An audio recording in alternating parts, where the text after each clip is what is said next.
Assalamualaikum warahmatullahi wabarakatuh. Welcome to my channel. Ketemu lagi di channel saya, Tungker Channel. Kali ini saya akan bercerita tentang susah senangnya jadi pedagang kue putu. Dan di sini saya akan bercerita susahnya dulu ya. Pertama, yang membuat jualan kue putu keliling agak sedikit susah karena faktor cuaca. Biasanya di kala cuaca kemarau yang panas, pendapatan pedagang kue putu sedikit merosot dikarenakan pembelinya kurang, dan disitulah mental saya diuji karena keesokan harinya pasti untuk mulai berdagang lagi agak sedikit berat dan malas. Kedua, banyaknya saingan di tempat saya cleaning. Oke, kalau saingannya kita kue putunya enak sih, it's okay, no problem ya. Tapi kalau saingan kue putunya nggak enak, aduh, bikin mati pasaran kue putu saya juga dong. Karena pembeli atau pelanggan saya terkadang juga nggak memperhatikan siapa abangnya, abang-abang yang biasa keliling di sini, abang yang sudah jadi pedagang pelanggannya.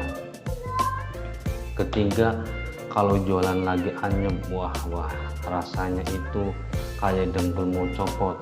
Oh ya, perlu kalian tahu, pedagang kue putu keliling itu ya menurut pribadi saya dipantang berhenti sebelum ada yang manggil ya.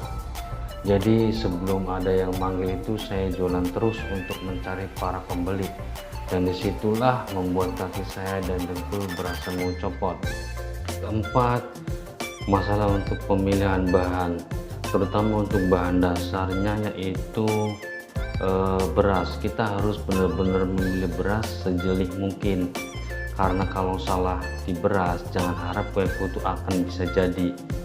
Apalagi kalau misalnya kita waktu giling beras yang bekas buat giling ketang, wah jangan harap kue putu akan jadi, alias pasti akan kebuang karena tepung beras tercampur sama tepung ketan dan akan membuat tepung beras yang sudah jadi bahan adonan kue putu sudah untuk diayak, dan dipastikan adonan kue putu akan otomatis gagal dan pastinya akan kebuang, dan masih banyak keluh kesah yang lainnya.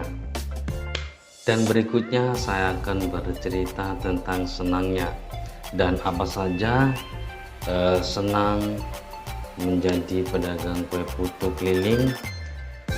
Yang pertama, kita berangkat jualan bisa sore antara jam 3 atau pas asar, jadi kita bisa santai-santai dulu atau kita bisa tidur-tiduran, jadi nggak terlalu, jualan tuh nggak terlalu panas.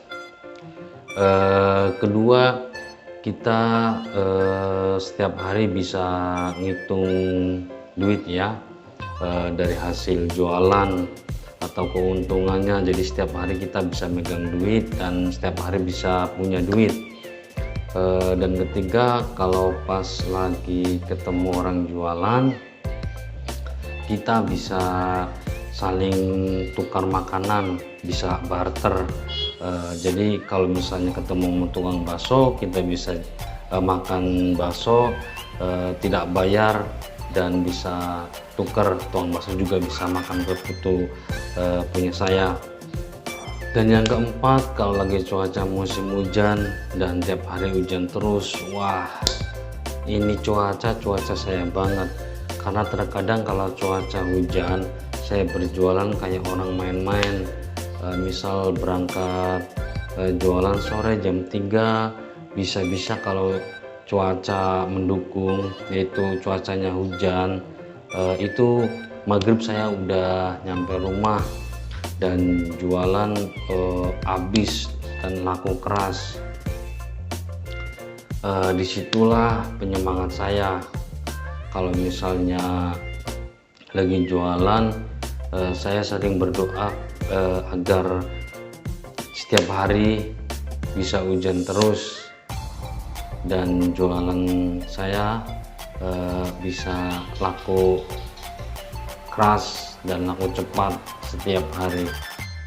Oh ya, kalau dipikir-pikir, saya jualan kalau musim hujan itu laris banget. Kayaknya saya harus berjualan di tempat dimana tidak ada musim panas ya, maksudnya dimana ada panas tapi masih tetap aja berasa dingin, kayak misalnya di Eropa lah ya.